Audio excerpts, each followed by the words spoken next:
मूल अधिकार, fundamental rights. तो आज मूल अधिकारों पर बातचीत होगी। संविधान के भाग 3 में अनुच्छेद 12 से 35 तक मूल अधिकारों का विवरण है। इस संबंध में संविधान निर्माता अमेरिकी संविधान से प्रभावित थे, अमेरिकी संविधान से प्रभावित रहे। संविधान के भाग 3 को भारत का मैग्ना कार्टा की संज्ञा दी गई है, जो सर्वथा उचित है। इसमें एक लंबी एवं विस्तृत सूची में न्यायोचित मूल अधिकारों का उल्लेख किया गया है।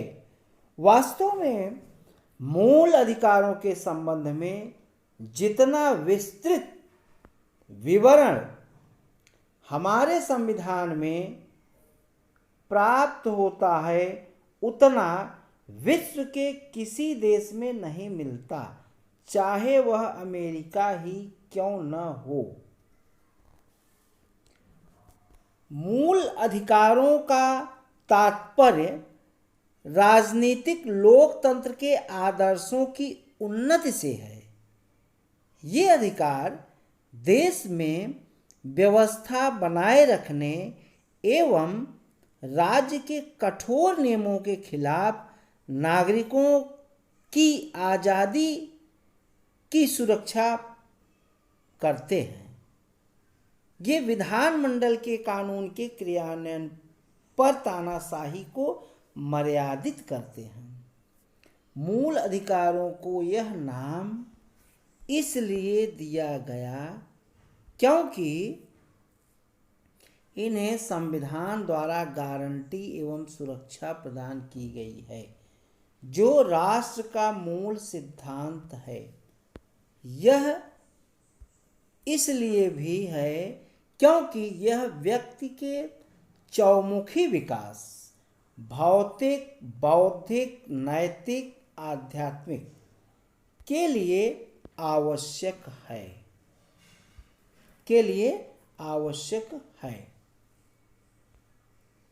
मूल रूप से संविधान ने 7 मूल अधिकार प्रदान किए।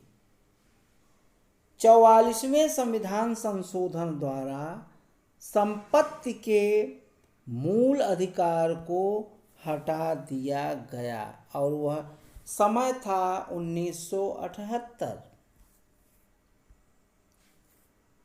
मूल अधिकार को हटा दिया गया।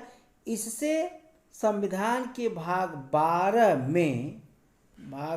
में अनुच्छेद 300 इसे संविधान के भाग 12 में अनुच्छेद 309 के तहत कानूनी अधिकार बना दिया गया है। इस तरह फिलहाल 6 मूल अधिकार हैं। पहला है मूल अधिकार समता का अधिकार। यह अनुच्छेद 14 से 18 के बीच है और इसका डिटेल आगे मैं बताऊंगा। अभी फिलहाल अभी इसको ऐसे शॉर्ट में देखिए। स्वतंत्रता का अधिकार अनुच्छेद 1922। शोषण के विरुद्ध अधिकार तीसरा अधिकार है, ये अनुच्छेद 23 से 24। धर्म की स्वतंत्रता का अधिकार अनुच्छेद 25 से 28। संस्कृति और शिक्षा संबंधी अधिकार अनुच्छेद 19 से 30। संपत्ति का अधिकार यह अनुच्छेद 31 में था, अब इसको समाप्त कर दिया गया है। और संवैधानिक उपचारों का अधिकार ये अनुच्छेद 32 में है, अनुच्छेद 32 में है। इसे संविधान की आत्मा डॉक्टर अंबेडकर ने कहा था मूल अधिकारों की। ठीक है। मूल अधिकारों की विशेषताएं। मूल अधिकारों को संविधान में निम्नलिखित विशेषताओं के साथ सुनिश्चित किया गया है।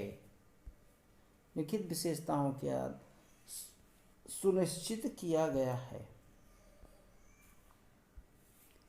उनमें से कुछ सिर्फ नागरिकों के लिए उपबंध, अर्थात मूल अधिकार में कुछ ऐसे हैं जो नागरिकों के लिए प्राप्त हैं, और जबकि कुछ जो है सभी व्यक्तियों के लिए, चाहे वह भारतीय हो अथवा विदेशी हो अथवा कानूनी व्यक्ति, सभी के लिए ये प्राप्त है। और अब आगे हम लोग देखते हैं कि मूल अधिकार असीमित नहीं है, यह असीमित नहीं बल्कि सीमित है, लेकिन वाद योग्य होते हैं। मूल अधिकार वाद योग्य होते हैं, जबकि नीति निर्देशक तत्व वाद योग्य नहीं होते। राज्य उन पर युक्ति युक्त प्रतिबंध लगा सकता है, हालांकि ये कारण उचित है या नहीं इसका निर्णय अदालत करती है, इसका निर्णय अदालत करती है। इस तरह ये व्यक्तिगत अधिकारों एवं पूरे समाज के बीच संतुलन कायम करते हैं। यह संतुलन व्यक्तिगत स्वतंत्रता एवं सामाजिक नियंत्रण के बीच होता है। कुछ मामलों को छोड़कर इनमें से ज़्यादातर अधिकार राज्य के मनमाने रवैये के खिलाफ हैं। जैसे राज्य के खिलाफ कोई कार्यवाही या व्यक्ति के खिलाफ कार्रवाई।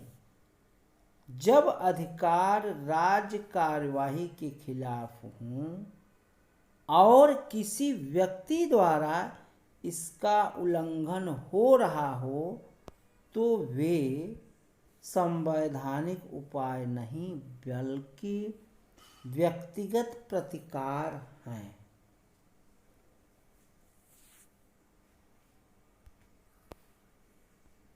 इनमें से कुछ नकारात्मक विशेषताओं वाले होते हैं, जैसे राज्य के प्राधिकार को सीमित करने से संबंधित, जबकि कुछ सकारात्मक होते हैं, जैसे व्यक्तियों के लिए विशेष सुविधाओं का प्रावधान। ये न्यायोचित हैं। ये व्यक्तियों को अदालत जाने की अनुमति देते हैं जब भी इनका उल्लंघन होता है। इन्हें उच्चतम न्यायालय द्वारा गारंटी व सुरक्षा प्रदान की जाती है। हालांकि पीड़ित व्यक्ति सीधे उच्चतम न्यायालय जा सकता है। यह आवश्यक नहीं है कि केवल उच्च न्यायालय के खिलाफ ही वहां अपील को लेकर जाया जाए। यह स्थायी नहीं है। संसद इनमें कटौती या कमी कर सकती है, लेकिन संशोधन अधिनियम के तहत, न कि साधारण विधेयक के द्वारा, न कि साधारण विधेयक के द्वारा। यह सब संविधान के मूल ढांचे को प्रभावित किए बिना किया जा सकता है। संविधान के मूल ढांचे को प्रभावित किए बिना किया जा सकता है। मूल अधिकारों के संशोधन को अध्याय 11 में विस्तार से वर्णित किया गया है। राष्ट्रीय आपातकाल की सक्रियता के दौरान अनुच्छेद 20 और 21, देखिए जब राष्ट्रीय आपातकाल लगता है तो अनुच्छेद 20 और 21 जो है यह निलंबित नहीं होगा, बाकी अधिकार निलंबित हो जाते हैं, बाकी अधिकार निलंबित हो जाते हैं। अनुच्छेद 19 में उल्लिखित 6 मूल अधिकारों को तब स्थगित किया जा सकता है जो 19 में 6 प्रकार की स्वतंत्रताएं हैं, उसको क्या किया जाएगा, स्थगित किया जा सकता है। जब युद्ध या विदेशी आक्रमण के आधार पर राष्ट्रीय आपातकाल की घोषणा की गई हो। सशस्त्र विद्रोह के आधार पर स्थगित नहीं किया जा सकता। सशस्त्र विद्रोह मतलब आंतरिक आपातकाल के आधार पर मूल अधिकारों में कटौती नहीं की जा सकती।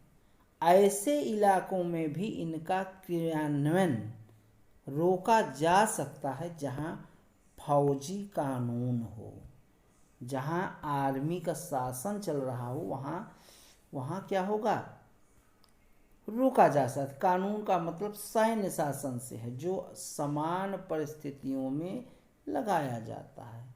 अनुच्छेद 34 यह राष्ट्रीय आपातकाल से भिन्न है। यह बात कहाँ वर्णित है, अनुच्छेद 34 में है।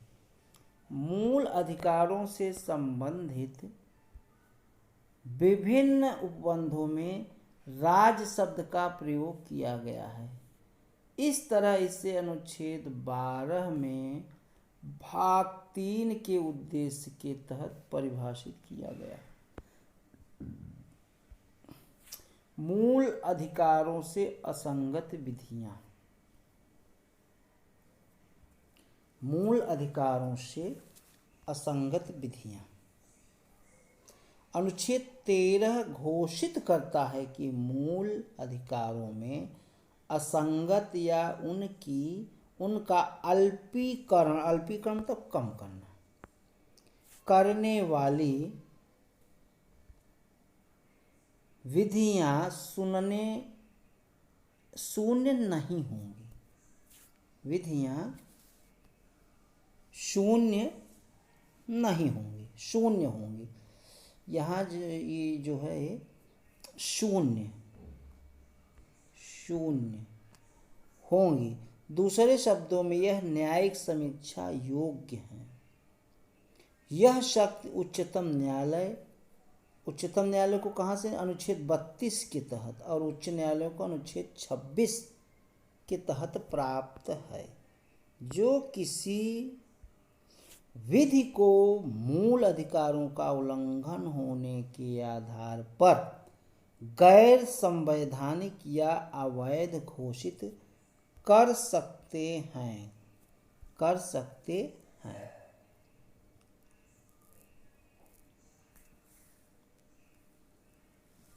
अनुच्छेद 13 के अनुसार विधि शब्द को निम्नलिखित में शामिल कर व्यापक रूप दिया गया है। स्थायी विधियां संसद या राज्य विधानमंडल द्वारा पारित। अस्थायी विधियां जैसे राज्यपालों या राष्ट्रपति द्वारा जारी किया गया अध्यादेश। प्रत्यायोजित विधान की प्रकृति में संवैधानिक साधन जैसे अध्यादेश, आदेश, उपविधि, नियम,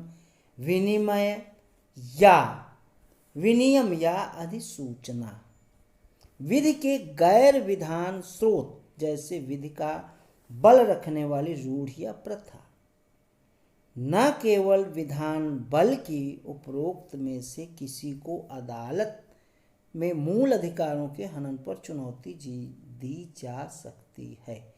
तो आज वीडियो को यहीं समाप्त करते हैं। आप लोगों को बहुत बहुत धन्यवाद। कंपटीशन की दृष्टि से वीडियो बहुत ही महत्वपूर्ण है। इसको लाइक, सब्सक्राइब, शेयर अवश्य करें। धन्यवाद।